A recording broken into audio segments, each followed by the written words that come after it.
또 내가 보니 힘 크고 흰 보좌와 그 위에 앉으신 자를 보니 땅과 하늘이 그 앞에서 피하여 간데 없더라. 또 내가 보니 죽은 자들이 물론 대소하고 그 보좌 앞에 섰는데 책들이 펴 있고 또 다른 책이 펴졌으니 곧 생명책이라. 죽은 자들이 자기 행위를 따라 책들에 기록된 대로 심판을 받으니. 아멘. 여러분, 우리가 이 20장 본론의 말씀으로 들어가기 전에 먼저 신도지만은, 다 같은 성도지만은 말세를 바라볼 수 있는 관점이 크게 두 가지로 나뉜다는 사실을 여러분 좀 아셨으면 좋겠습니다.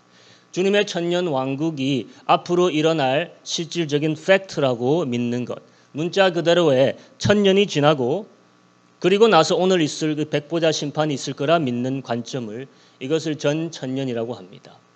두 번째 관점은 주님의 천년 왕국이 이미 일어났다라고 믿는 것이에요. 이미 천년 왕국 중에 우리가 살고 있다라는 관점이에요. 그래서 지금 여기에 사단은 없고 무저갱이 이미 갇혀 있는 상태입니다. 주님의 십자가 사건으로 인해서 사단은 잡혀서 무저갱에 갔다 이거예요. 그러니까 천년 왕국이 문자적인 천년 왕국이 아니라 하나의 은유적인 표현입니다. 저희 물건 센트럴 교회는 문자 그대로의 천년의 예수님의 다스리는 시기를 믿습니다. 그걸 기다리고 있어요. 그 천년 왕국 동안 사단이 반드시 감금당할 것입니다. 근데 오늘 말씀을 보면은 저번 말씀과 이어지죠. 놀라운 게 있습니다. 천년이 지나고 잠시 사단이 풀려진다는 것이에요. 그런데 그때 수도 없이 많은 사람들이 다시 누구를 쫓아간다는 겁니까? 사단을 쫓아간다는 것이에요. 놀랍죠? 한두 사람이 아니라는 거예요. 수도 없이 많은 모래알 같은 사람들이 사단을 쫓아서 예수님께 반역하고 예수님과 싸우러 간다는 것이에요. 7절 8절 한번 다시 보겠습니다. 천년이 참에 사단이 그 옥에서 놓여서 나와서 땅의 사방 백성 곧 곡과 마곡을 미혹하고 모아 싸움을 붙이리니 그 수가 어떻다? 바다 모래 같이 많으리라 이 말이죠. 사단의 속이는 능력이 그렇게 대단한가? 물론 대단하죠. 하지만 이것이 보여주는 바는 여러분 단 한 가지입니다. 사단이 없다고 한들 사람들이 죄의 관성으로부터 완전히 자유한 것이 아니었다는 것이에요. 천년 왕국이라 해서 사람들의 그 영혼까지 온전해진 것이 아니었다는 것이에요. 온전한 예수님과 온전한 성도들에 의해 통치를 받은 것이었지 그들 자신이 온전해진 것이 아니었다는 것입니다. 사단이 풀려나니까 사람들은 여전히 자신의 죄의 관성에 숨이 트진 거예요. 그 관성을 따라서 다시 사단을 쫓아갔다는 것이에요. 이 세상이 모두 예수님의 통찰에 있었는데 어떻게 이런 일이 일어날 수 있었는가? 딱 한 가지죠. 주님이 놔두신 것입니다. 주님이 살아생전 이런 예화를 우리에게 주신 적이 있습니다. 이게 천년 왕국에 적용이 될지 저는 이번에 알았어요. 마태복음 13장 27절 집주인의 종들이 와서 말하되 주여 밭에 좋은 씨를 심지 아니하였나이까? 그러면 뭐가? 가라지가 어디서 생겼나이까?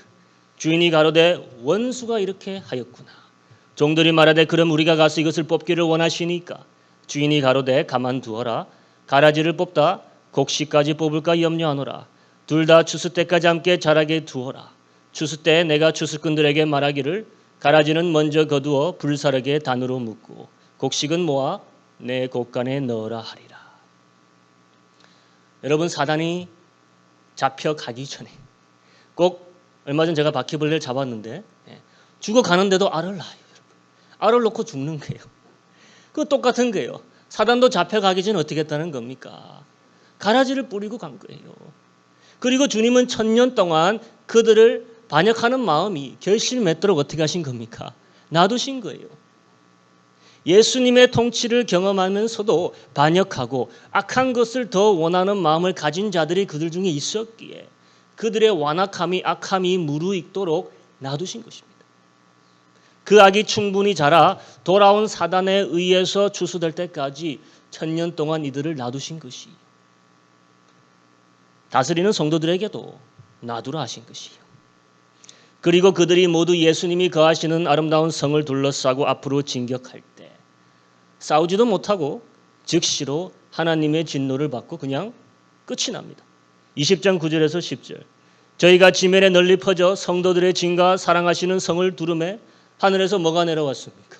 불이 내려와 저희를 단번에 소멸해 버렸어요. 천년을 기다려온 사단의 계획이 너무나 허무하게 끝나지 않습니까? 그리고 사단도 짐승과 거짓 선지자가 고통받고 있는 불못에 이제는 마지막으로 던져진다는 것이요. 거기서 거짓 선지자와 짐승은 얼마나 또 기다렸겠습니까? 누굴 기다렸겠어요? 사단이 자신들을 꺼내줄 줄 알았겠죠. 하지만 사단도 어쩔 수 없이 붙잡혀서 그들과 똑같이 된 처지를 보는 거예요. 10절에 이렇게 나와 있죠. 또 저희를 미혹하는 마귀가 불과 유황못에 던지우니 거기는 짐승과 거짓 선지자도 있어 세세토록 밤낮 괴로움을 받으리라. 여러분, 세세토록이란 말이 어느 순간 끝난다는 말입니까? 아니죠. 불못의 고통은 어떻다는 겁니까? 영원하다는 것이요. 여러분, 안식교, 여호와의 증인, 몰몬교 등 심지어 어떤 기독교인들도 영혼 소멸설을 믿습니다. 여러분, 영혼 소멸설 알죠? 어느 정도의 불 속에서 심판을 받고 결국 그 속에서 영혼이 어떻게 된다? 소멸할 것이라는 거예요. 누구는 악인은 죽으면 또 그걸로 다 끝이라고 합니다. 그렇게 믿는 사람도 있어요. 하지만 성경은 그게 아니에요. 성경은 그쪽보다는 영원한 고통에 늘 항상 무게를 두고 말하고 있다는 것이에요. 그리고 영원한 형벌에 대해 가장 많이 언급하신 분이 누굴까요, 여러분? 우리 주 예수 그리스도십니다. 네 한쪽 눈이 너로 죄짓게 하면 어떻게 하라 했어요? 빼어서 버리라 했습니다. 네 한쪽 발이 죄짓게 하면은 잘라내서 버리라 했습니다. 불거가 돼서 불못을 면하는 것이 훨씬 더 낫다라고 했어요. 죽고 끝이 아니라 그냥 사라지는 것이 아니라 다시 살아나서 모두가 예수님 앞에 심판받으러 가야 되는 겁니다. 그것이 오늘 보여주는 백보자 심판이에요. 백보자 심판에 몰랐던 내용, 이것이 오늘 제목이죠. 그럼 첫째 말씀드리겠습니다. 바로 백보자 앞에 펼쳐져 있는 책들입니다. 천지는 없어져도 없어지지 아니할 것들이 있습니다. 그것이 바로 기록물들이에요. 책들입니다. 11절 12절 한번 보겠습니다. 또 내가 보니 흰 보좌와 그 위에 앉으신 자를 보니 땅과 하늘이 그 앞에서 피하여 간데 없더라. 여러분, 또 내가 보니 죽은 자들이 물어온 대수하고 그 보좌 앞에 섰는데 책들이 펴 있고 또 다른 책이 펴졌으니 곧 생명책이라. 죽은 자들이 자기 행위를 따라 책들에 기록된 대로 심판을 받으니. 아멘. 그러니까 하늘과 땅은 없어지는데 없어지지 아니하는 것이 있는데 뭐라는 겁니까? 책들이라는 것이요. 이거 아셨습니까, 여러분? 이것이 여러분이 몰랐던, 우리가 몰랐던 백보자 심판의 내용 중 하나예요. 그럼 이제 어떤 책들인지를 우리가 봐야 하겠죠. 첫 번째 책, 이것은 행위의 책입니다. 내가 행한 모든 행위가 기록되어 있는 책이에요. 우리가 태어날 때부터 내었던 모든 소리를 이제는 워낙 기술이 좋아져서 저장 드라이브 하나에 다 저장할 수 있다고 합니다. 또 태어날 때부터 우리가 죽을 때까지의 모든 날들을 쉬지 않고 또 이 저장 드라이브에 다 녹화할 수 있는 세상이라고 해요. 그런데 하나님의 저장 드라이브가 있는데 그것이 뭐라는 겁니까, 여러분? 책이라는 것이에요. 아날로그시죠, 하나님도. 책이에요. 내가 말했던 모든 말, 내가 행했던 모든 행위의 기록은 사라진다, 안 사라진다? 안 사라질 거라는 것이에요, 여러분. 무섭지 않습니까? 내가 오늘 뱉었던 모든 말이 지금 하나하나 기록되는 중에 있다면, 설사 하늘이 사라지고 이 땅이 사라져도 남아있을 책에 기록되는 가운데 있다면 여러분 사사로이 말 뱉을 수 있겠습니까? 주님이 말씀하셨어요. 마태복음 12장 36절에요. 한번 읽어보세요. 시작. 내가 너에게 이르노니 사람이 무슨 무익한 말을 하든지 심판날에 이에 대하여 신문을 받으리니. 사람이 내뱉은 말, 경박한 말, 자기 모순의 말, 이중잣대의 말, 그리고 남을 회방하고 하나님을 회방한 말, 다 기록으로 남아서 심판날에 내게 불리하게 작용할 것이라는 겁니다. 여러분, 만약 이 간단한 사실이 적어도 1시간마다 우리 머릿속에 떠올리지만 한다면은 우리는 금방 다른 사람으로 변할 거예요, 여러분. 여러분, 성령님의 주된 사역이 뭡니까? 주님이 하신 말씀은 우리로 생각나게 하시는 거죠. 떠올리게 하시는 것이죠. 주님의 말씀이 늘 생각나는 사람이 사실 성령 충만한 사람이에요. 우리의 문제는 매일 잊어버린다는 것이죠. 마음 먹었던 좋은 다짐들, 결심했던 좋은 생각과 뜻들 다 잊어버린다는 것이죠. 아무리 예수님이 와서 말씀하신다 하더라도 성령님의 도움 없이는 우리는 어떻게 된다? 다 잊어버린다는 것이에요. 이 진리의 말씀을 30분마다, 1시간마다, 아니 적어도 매일매일 다시 생각할 수 있다면 그 사람이 성령 충만한 사람일 거예요. 그는 그리스도와 같은 모습이 되는 그 방향의 궤적으로 오늘도 나아가고 있는 사람이 될 겁니다. 하늘과 땅은 없어지더라도 내가 오늘 뱉은 모든 말, 내가 오늘 행한 모든 행위가 지금 기록되고 있는 책이 있다는 것이에요. 행위의 책입니다. 이 책이 백보자 심판대 앞에 펼쳐질 것이라는 것이요. 여러분 잊지 마시기 바랍니다. 다음에 또 펼쳐진 책들이 뭐가 있을까? 이제 우리가 시편으로 좀 가봐야 됩니다. 시편에도 이 책에 대해 노래했습니다. 139편 14절에 나오는 책입니다. 내가 주께 감사하면 나를 지으심이 신묘망측하심이라 주의 행사가 귀함을 내 영혼이 잘 아니이다. 여러분, 내가 은밀한 데서 지음을 받고 땅의 깊은 곳에서 귀하게 지음을 받은 때 나의 형체가 주의 앞에 숨기지 못하였나이다. 내 형질이 이르기 전에 주의 눈이 보셨으며 나를 위하여 정한 날이 하나도 되기 전에 주의 책에 다 기록이 되었나이다. 이 책이 어떤 책이냐? 바로 형질의 책입니다. 형질은 내 몸의 구성을 말합니다. 이 찬양의 앞대 문맥을 참조하면은 내가 어떻게 어머니 몸속에서 만들어졌냐를 노래하고 있는데 나의 모든 형질이 구성이 그 책에 기록되어졌다는 것이에요. 그러니까 형질의 책은 나의 곧 설계도입니다. 이 구절을 묵상할수록 놀라운 것이 하나님이 나라는 존재에 부여하신 가치예요, 여러분. 나라는 존재는 단지 과학자들이 말하곤 하는 자연스러운 물질적 과정으로 형성된 존재가 아니라는 것이에요. 물질적 과정이 진행되기 이전에 나에 대한 설계도가 먼저 편찬이 되어 책으로 나와 있었다는 것이에요. 나의 얼굴의 특징들, 나의 눈, 코, 입, 나의 두 다리, 나의 두 팔, 오장육부 모두 하나하나 빠짐없이 하나님의 이 책에 기록되어 있었다는 것입니다. 그리고 그 육체의 내용뿐 아니라 이 육체 안에 담고 있는 성격들 그리고 영혼까지 모두가 하나님의 디자인으로 설계되어 있었다는 것이요. 단순히 우연의 과정과 단순한 순서에 의해 파생된 자연적 산물이 아니라는 것이 여러분은요. 나의 모든 설계가 하나님의 말씀과 그의 생각으로 디자인되어 오늘 존재하게 되었다는 것이에요.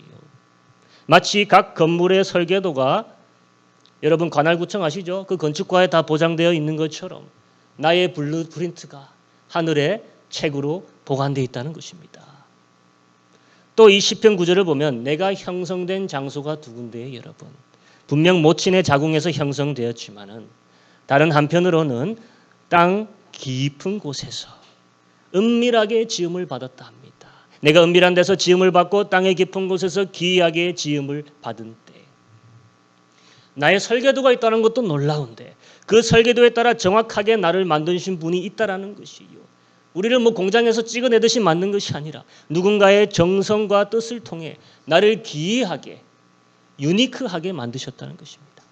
그리고 그 누군가가 바로 우리 하나님이라는 것이요. 하나님이 우리 인간 하나하나를 우리가 알 수 없는 또 다른 차원 영역, 땅의 깊은 어딘가에서 은밀하게 형성하셨다는 것이요. 여러분 아셨습니까? 그리고 결과적으로 우리의 모친을 통해 나오게 하셨다는 것이에요. 여러분 옛날 사람들이 바보라서 애들이 어떻게 생기는지 몰라서 이런 기본 과학 지식이 없는 것처럼 표현한 것 같습니까? 그 당시에도 의술이 다 있었고 유산도 있었고 낙태 시술도 다 있었습니다. 이미 고대로부터요. 남자의 씨와 여자의 알이 만나 생명이 만들어지는 거 다 압니다. 하지만 다윗은 성령의 감동으로 더 깊은 영적 진리를 보고 있었던 것이에요. 모든 인간 창조에 개입하시는 하나님을 보고 찬양하고 있었던 것입니다. 내 코가 좀 못생겨도 내가 좀 키가 작아도 내 눈이 좀 짝짝이어도 괜찮습니까? 안 괜찮습니까? 괜찮은 거예요. 불만 가질 필요 없는 겁니다. 그렇게 디자인하신 분이 누구라는 겁니까? 하나님이시라는 거예요. 설계하신 분의 섭리가 우리 각 사람의 몸에 영혼에 다 들어있다는 것입니다. 이 팩트를 우리가 모두 인정할 수 있다면 누가 감히 창조주의 작품인 생명을 임의대로 파괴하고 해체할 수 있겠습니까? 모든 아이의 생명은 하나님이 주신 것이고 다른 사람의 편의와 사정에 의해 종료될 수 없을 만큼 그 가치가 높은 것이. 내 모든 창조의 내용이 적혀져 있는 책이 저 하늘에 있다는 것. 또 그 설계대로 나를 만드신 분이 존재한다는 것. 그 어떤 사회적 통념과 과학적 이론보다 생명의 가치를 높게 평가하는 진리의 증거가 바로 이 책이라는 겁니다. 그것만으로도 우리는 하나님께 겸허하게 다가가고 모든 생명을 가치 있게 볼 수 있다는 것이에요. 이것이 심판대 앞에도 펼쳐질 것입니다. 그 사람의 모든 내용이 적혀 있으니까요. 또 다른 책이 있습니다. 이 책의 이름은 무슨 책이요? 기억의 책이랍니다. 시편 56편과 말라기로 가보겠습니다. 나의 유리함을 주께서 계수하셨으니 나의 눈물을 주의 병에 담으소서. 이것이 여러분 주의 책에 기록되지 아니하였나이까. 말라기서 그때 여호와를 경외하는 자들이 피차에 말하며 여호와께서 그것을 분명히 들으시고 여호와를 경외하는 자와 그 이름을 존중히 생각하는 자를 위하여 여호와 앞에 있는 기념의 책에 기록하셨느니라. 만군의 여호와가 이르노라. 내가 나의 정한 날에 그들로 나의 특별한 소유 삼을 것이요 또 사람이 자기를 섬기는 아들을 아낌같이 내가 그들을 아끼리니 그때 너희가 돌아와서 의인과 악인이며 하나님을 섬기는 자와 섬기지 아니한 자를 분별하리라. 이것이 바로 기억의 책입니다. 지금 시편의 기자와 말라기 선지자가 말하는 상황이 뭔지 아십니까? 그때예요. 그날. 모든 것이 다 밝혀지는 날. 믿지 않는 자들, 믿는 자들 갈라지는 날. 그런데 믿지 않는 자들도 놀랄 것이지만 믿는 자들도 놀랄 것이 주님이 우리의 모든 눈물과 기도를 기록하신 책을 보여주실 것이라는 거예요. 우리의 눈물 한 방울 한 방울을 다 어디에 모으셔서 병에 모으셨다는 거예요. 또 우리가 하나님을 찬양하고 경배한 모든 순간들을 따로 다 모아서 기록해 놓으셨다는 것입니다. 그럼 믿지 않는 자들에게는 이런 책이 없겠죠, 물론. 하나님을 믿는 자들만 가지는 책일 거예요. 그리고 이 책이 우리가 하나님과 함께 일생을 살았다는 증거물이 될 것입니다. 내가 하나님의 자녀였다는 그 증거의 책이 될 것이에요. 내 어려움과 가난 핍박 중에 눈물과 고통이 기록된 책이며 또 내가 행복할 때 건강할 때 감사와 찬양으로도 늘 주님과 교제했다라는 증거물이 되는 책입니다. 그럼 이 책이 두꺼우면 두꺼울수록 좋은 것인가요? 나쁜 것인가요? 좋은 것이죠. 당연히 좋은 것이죠. 다윗 같은 사람, 바울 같은 사람, 그런 사람은 정말 백과사전 전집보다 더 많은 양의 책이 기록되어 있을 겁니다. 가져오라고 하면은 아마 수레에 담아 가져올 만큼의 양을 가지고 있을 거예요. 반면에 여러분, 무슨 소책자 팜플렛처럼 얇디 얇은 기억의 책을 가진 사람이 있을까요? 없을까요? 무슨 전단지 같은 얇기. 여러분 그걸 받아들면은 그때 여러분 얼마나 화끈거리고 부끄러울까요?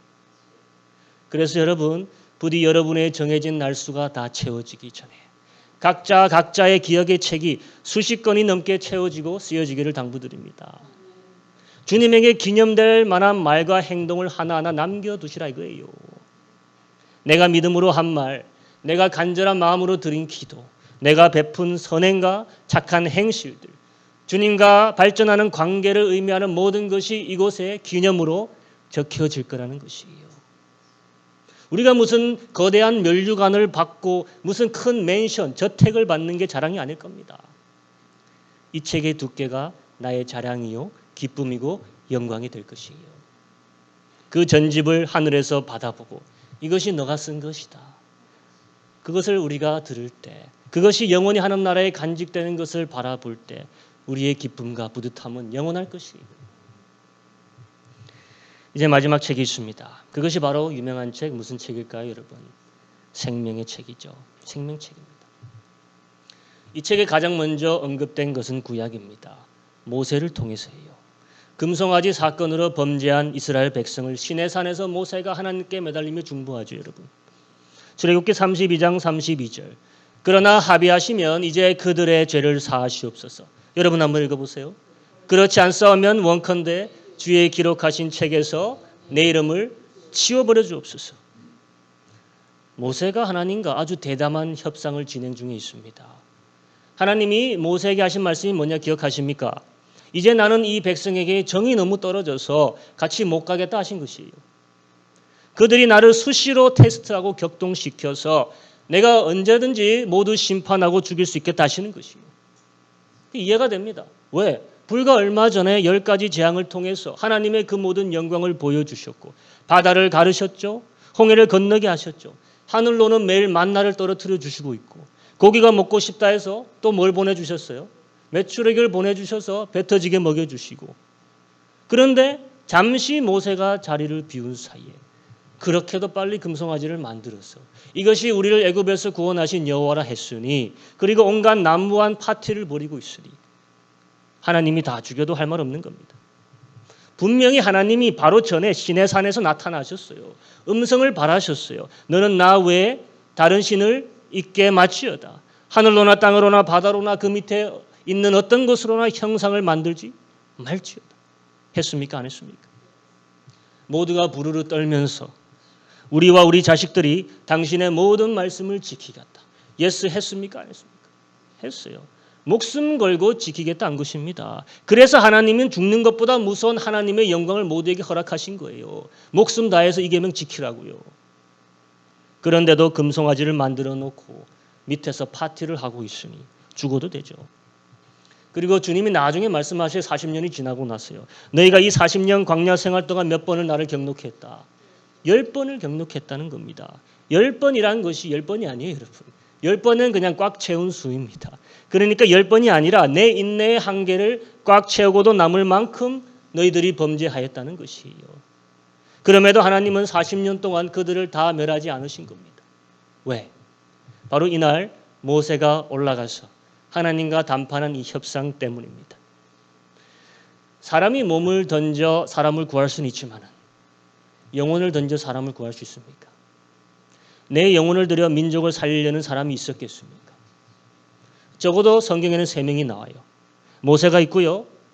바울도 이야기했습니다.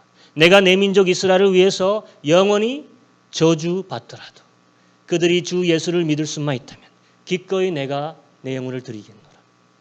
하지만 진짜 그렇게 하신 분은 단 한 명이세요. 누군가요? 우리 주 예수 그리스도시죠. 그렇게 하게 허락받으신 분도 오로지 한 분입니다. 예수 그리스도세요. 모세는 대담하게 하나님께 요구했습니다. 하나님 이 백성과 안 가셔도 돼요. 하지만 일단 그러기 전에 내 이름부터 어떻게 해라. 생명책에서 지워버리라. 여러분 모세는 그 누구보다 하나님의 무서움을 잘 아는 사람입니다. 모세도 하나님 앞에 잡혀 죽을 뻔했어요. 부르심 받아서 이집트로 돌아가는 과정 중 두 아들에게 할례를 시키지 않은 것이 화가 되어서 하나님이 천사를 보내 모세를 당장 어떻게 하라 했습니까? 죽이라 했어요. 그때 모세 아내 삽비라가 얼른 자식들에게 할례를 행하지 않았더라면 그날 모세는 미디안에서 나오지도 못하고 광야에서 죽은 허무한 인생으로 기록됐을 겁니다. 누구보다 하나님의 무서움, 그 즉각적인 심판을 알고 경험했던 모세예요. 그런데도 그가 이런 배팅을 할 수 있고 중보할 수 있었던 이유는 누구보다도 더한 하나님의 크신 은혜로움과 선하심을 잘 알고 있었기 때문이에요. 이스라엘의 모든 민족의 영혼도 사랑하시는 하나님인지 알지만 모세의 영혼 그 하나도 너무도 아끼시는 분인지 알기에 그는 자신의 뭐를 걸고 영혼을 담보로 걸고 하나님과 씨름하는 것이에요. 그리고 하나님이 이겼다 졌다는 것입니다. 그래서 다음 40년 동안 정말 백성의 죄 때문에 화가 나셔도 심판하실 수 없는 자신이 만든 은혜의 족쇄에 스스로를 채우시는 아이러니에 처하게 되신 겁니다.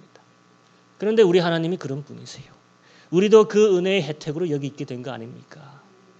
하나님 보좌에 다가갈 수조차 없는 우리가 이제는 1000년 동안 주님과 함께 다스린다는 것이 말이 되겠습니까? 언제 심판받아도 마땅한 잘못을 내 인생에 수십 번 수백 번도 더 저질렀건만 예수님 하나 바라본다 믿는다 했더니 우리 일생 동안 은혜를 베푸시고 또 죽고 나서는 더 좋은 곳에서 주님과 함께 거할 은혜를 베푸시는 겁니다.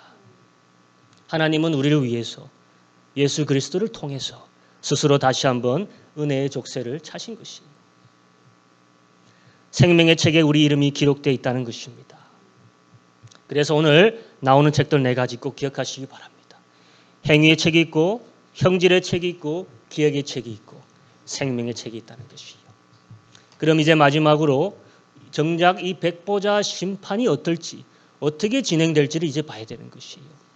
다시 모세에게로 돌아가 봅니다. 모세가 자신의 이름을 하나님 생명책에서 지으시라 말했을 때 하나님이 대답하신 답을 들어봐야 돼요. 출애굽기 32장 33절 가봅니다. 여호와께서 모세에게 이르시되 누구든지 내게 범죄하면 여러분 그는 내가 내 책에서 치워버리리다. 이상한 거 느끼십니까? 이제 시편 69편으로 가볼게요. 28절 한번 읽어보겠습니다. 저희 제약에 제약을 더하사 주의 의에 들어오지 못하게 하소서. 28절 저희를 생명책에서 도말하사 의인과 함께 기록되게 마소서. 이상한 거 보이십니까? 모세가 말한 것도 지워달라는 거였고 하나님이 말씀하시는 것도 내가 지워버린다 했습니다. 다윗이 지금 시편에 기도하는 것도 악인들의 이름을 생명책에서 지워달라 기도하는 것이에요. 그리고 여러분이 성경을 다 찾아보시면 생명책에 언급한 모든 구절에서 생명책의 이름을 내가 적어주겠다라고 말한 구절은 한 군데도 없습니다. 다만 지우는 것에 대해서만 말한다는 것이에요. 계시록서 3장 주님도 같은 말을 하십니다. 이기는 자는 이와 같이 흰옷을 입을 것이요 내가 그 이름을 생명책에서 어떻게 한다? 반드시 흐리지 아니하고. 흐르지 않는다는 말은 지우지 않으신다는 말이에요. 너의 이름을 거기에 써주겠다는 말이 아닙니다. 이상하죠? 이제 우리가 다시 생각을 해봐야 됩니다. 우리 구원론을 바꾸자는 게 아니고 심판론을 다시 봐야 합니다. 여러분 하나님이 모든 사람이 구원에 이르기를 원하십니까? 믿으십니까? 디모데전서 2장 4절에 이렇게 얘기하죠. 하나님은 어떤 사람이요? 모든 사람이 구원을 받으며 진리를 아는 데 이르기를 원하시느니라. 하나님이 모든 사람의 이름을 생명책에 기록하고 시작하셨다 바라보는 게 더 성경적일 수 있다는 것이에요. 물론 우리가 성경의 몇 가지 구절만을 가지고 교리라 주장할 수는 없습니다. 하지만 한 주제에 대해서 성경 구절이 모두 동일한 것을 말하고 있다면 그 가능성을 배제할 수 없다는 것이에요. 좀 전에 말한 형질의 책 기억하십니까? 하나님이 모든 사람을 그런 정성을 가지고 지으신다고 믿을 수 있다면 그가 지은 생명들의 이름을 하나하나 그의 생명책에 기록하는 게 합당해 보이는 것이에요. 그렇게 믿는 것이 훨씬 더 믿을 만하고 사실 성경적인 것이에요. 이 관점을 인정하고 다음 구절들을 보면은 이제 백보자 심판이 어떻게 이루어지는지를 내가 이해할 수가 있습니다. 12절 13절 가보겠습니다. 또 내가 보니 죽은 자들이 물은 대선하고 그 보좌 앞에 섰는데 책들이 펴있고 또 다른 책에 펴졌으니 곧 생명책이라. 죽은 자들이 자기 행위를 따라 책들에 기록된 대로 심판받으니 여러분 바다가 그 가운데서 죽은 자들을 내어주고 또 사망과 음부도 그 가운데서 죽은 자들을 내어주매 각 사람이 자기의 행위대로 심판을 받고. 자 여러분 잘 보십시오. 심판이 행위대로라는 말이 몇 번 나오고 있습니까? 12절에 자기 뭐를 따라서? 행위를 따라서. 그리고 13절에도 자기의 뭐대로 심판을 받는답니까? 행위대로 심판을 받는다 했죠. 생명책에 놓여 있고 모두 자기 행위를 따라 심판받더라. 그러면 거기에 무슨 책이 있다는 거죠? 행위의 책이 있다는 것이에요. 그 책들에 기록된 내용대로 심판받고 있습니다. 근데 이상하지 않습니까? 믿지 않는 사람들의 이름이 우리가 전에 믿었던 대로 어차피 생명책에 쓰여 있지 않았다면 생명책에 거기 있을 이유가 있습니까? 없습니까? 없어요. 그럼 이런 식으로 이제 심판이 진행될 것입니다. 그들이 살면서 행했던 모든 선한 일들, 살면서 행했던 모든 악한 일들, 몇 번 거짓말했고, 몇 번 부모님 공경하지 않았고, 몇 번 간음했고, 몇 번 하나님의 이름을 망령되이 일컬었고, 모든 율법에 나온 법들에 의거해서 또 모든 인간에게 주신 양심의 법에 근거해서 그 사람의 행위가 선했는지 악했는지 두 카테고리로 나눠질 것이에요. 주님이 말씀하셨습니다. 천지가 없어지는 것보다 율법의 한 획이 없어지는 것이 더 어렵다. 이유가 간단합니다. 천지는 없어져도 그 율법이 여전히 심판의 기준으로 적용이 될 것이기 때문에 그것대로 점수 받는다는 것이에요.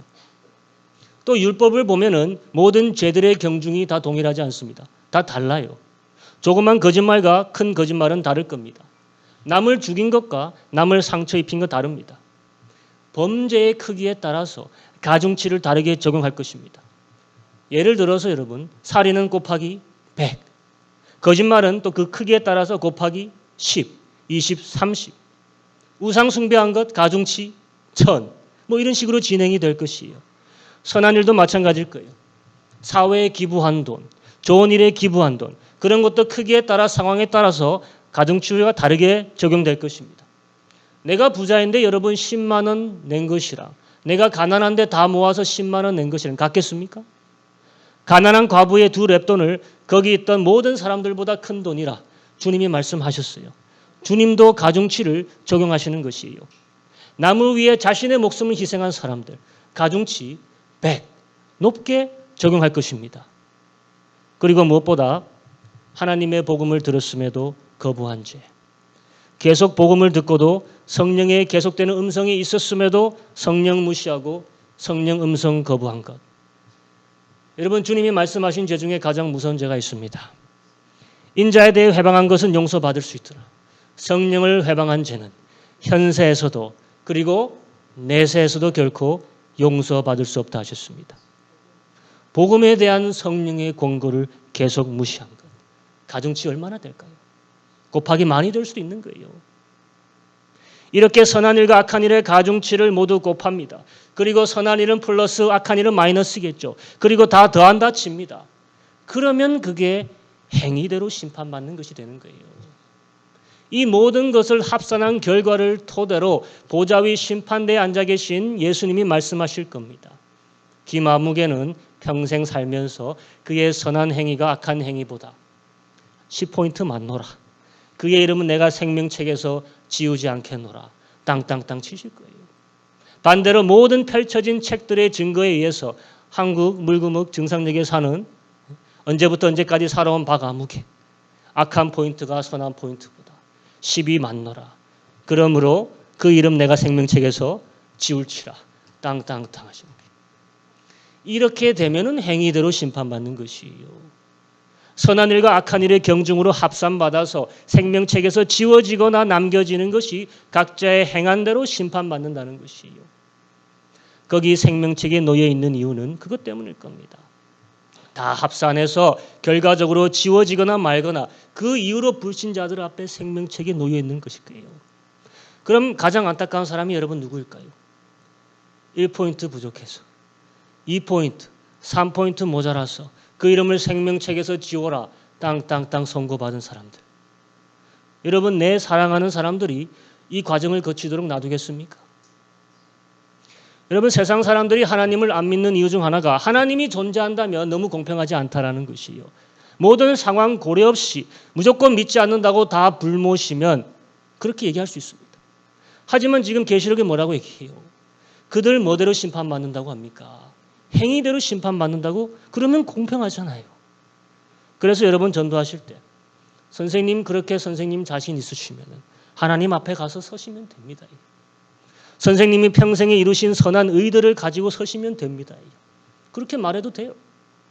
하지만 하나님의 의의 기준이 결코 만만치 않을 겁니다. 경고해 주셔야 돼요. 지나가는 여자를 보고 음욕을 품어도 그게 무슨 죄다 했습니까? 간음죄라 했어요. 까닭없이 형제에게 화를 내도 그것이 무슨 죄라 했습니까? 살인죄라 했어요. 부모님의 말을 여러 번 거역하는 자는 율법에 보면은 돌로 쳐서 죽이라 했습니다. 도 닦는다고 득도한 분들 인간 기준으로 보면 참 착한 사람들일 겁니다. 하지만 율법은 우상에게 절한 자 어떻게 하라 했습니까? 반드시 죽이라 했습니다. 고린도전서 이렇게 얘기하고 있습니다. 불의한 자가 하나님 나라를 유업으로 받지 못할 줄을 알지 못하느냐. 미혹당하지 말라예요. 음란한 자, 우상 숭배하는 자, 간음하는 자, 탐색하는 자, 또 남색하는 자, 도적이나 탐남하는 자, 술 취하는 자, 후욕하는 자, 토색하는 자들은 하나님의 나라를 받는다 못 받는다? 못 받아요. 이게 하나님의 보통 기준이에요, 여러분. 술 취하는 자도 된다 안 된다? 안 되는 거예요, 여러분. 그때 가서 저는 심식미약이라서 저는 그때 미성년자였는데요. 그게 통할 것 같습니까? 완벽한 율법, 모든 것들이 기록된 책들에 의해 평가받는 자리에 여러분의 사랑하는 사람들의 영혼이 저울질 당하게 놔두겠냐 이거예요. 거기에 서면은 다리가 후들거릴 거예요. 사지가 떨리고 마비가 올 겁니다. 그때 가서 후회할 것이에요. 내가 조금만 더 좋은 일을 할 걸. 조금만 더 이 방정맞은 입을 놀리지 않고 욕하지 않고 조심히 살 걸. 선한 포인트가 올라갈 때마다 안도의 한숨을 쉴 것이고 악한 포인트가 그 점수를 까먹을 때마다 절망과 두려움에 휩싸일 것입니다. 그리고 무엇보다 가장 후회스러운 것은 가장 후회스러운 한탄은 왜 내가 살아생전 그 쉬운 복음을 그저 받아들이지 않았을까요? 이 모든 과정을 생략해 하시려고 내 지은 모든 죄를 0포인트로 바꿔주시려고 거기 심판석 계셔서 재판하시는 그분이 자신을 들여서 우리에게 의의 예복을 마련해 주신 것 아닙니까? 모든 사람을 위해 의의 예복이 다 준비되어 있었다는 것이 모든 사람이 자신에게 주신 꼭 맞는 의복이 저기 뒤에 있었다는 사실을 알게 되면서 다 경악할 것입니다. 있기만 하면 됐는데 내가 왜 걷어찼을까요? 여러분은 오늘 이 의의 의복을 꼭 입으시길 축원합니다. 여러분 오늘도 재판장에 끌려가는 사람들은 많습니다. 세상에서도요. 그런데 이미 그 죄값을 누가 다 치렀다고 생각해 봅시다. 돈이면 돈을 다 냈고 형이면 형을 다 살아서 그 사람의 죄값을 다 치러줬다고 해요. 그 사람이 놀라겠습니까? 안 놀라겠습니까? 근데 이런 케이스가 세상에 있다라고 들어보신 적 있습니까? 뭐 있을 수도 있긴 있어요. 영화 같은 데서 만들 수는 있죠. 그런데 놀라운 것은 그 형을 다 살아주고 그 돈을 다 치러준 사람이 그 사람을 심판할 재판관이었다는 것이에요. 이런 케이스는 세상에는 전에도 없었고 앞으로도 없을 일입니다. 의인을 위해 목숨을 내어주는 사람은 간혹 있더라도 악인을 위해 목숨을 내어주는 사람은 특히 재판관은 세상에 없습니다. 우리 주 예수님은 구원자이시기에 가장 공평하시고 가장 자격이 있으신 세상의 또 심판자가 되시는 분입니다. 세상 모든 사람이 백보자에 앉기 이전에 그들 하나하나를 위해서 십자가에 달리셨던 이분을 바라보며 한없이 후회할 것입니다. 왜 내가 이 예수를 받아들이지 않았던가? 이제 나를 구원할 것은 불에 타 다 없어질 나의 지푸라기 같은 의로운 행위들 뿐이구나. 얼마 되지도 않는 이 하찮은 의뿐이구나. 내가 저지른 악독한 죄들의 무게가 결국 나를 파멸의 불못으로 가라앉게 할 것이구나. 나는 세상에서 가장 멍청한 사람이었구나. 모두 이 자괴감에 빠질 것이에요. 그래서 여러분 우리는 하나님께 무한히 감사하는 것입니다. 우리가 내세울 의가 뭐가 있습니까? 오로지 그리스도의 의를 거저 받아서 내가 오늘 입고 있는 것이에요. 여러분 이제 같이 기도하겠습니다. 주님이 말씀하신 거 기억나십니까? 너희들의 의가 결코 바리새인과 서기관보다 낫지 아니하면 하나님 나라에 들어갈 수 없다 하셨어요. 의로서 우리가 하나님의 나라에 들어가려고 하는 것은 멍청한 짓입니다. 그러므로 주 예수를 믿는 것이 가장 확실하고 유일한 방법이에요. 백보자 앞에서 나의 소중한 사람들의 이름이 그 생명책에서 결코 지워지지 않기를 시간같이 기도하기 원합니다. 주님 제발 그들이 예수 그리스도를 믿고 100% 확실하게 들어갈 수 있도록 도와주시옵소서. 우리 시간 그들을 위한 수고를 다짐하면서 같이 기도하며 나가겠습니다. 하나님 아버지 감사드립니다.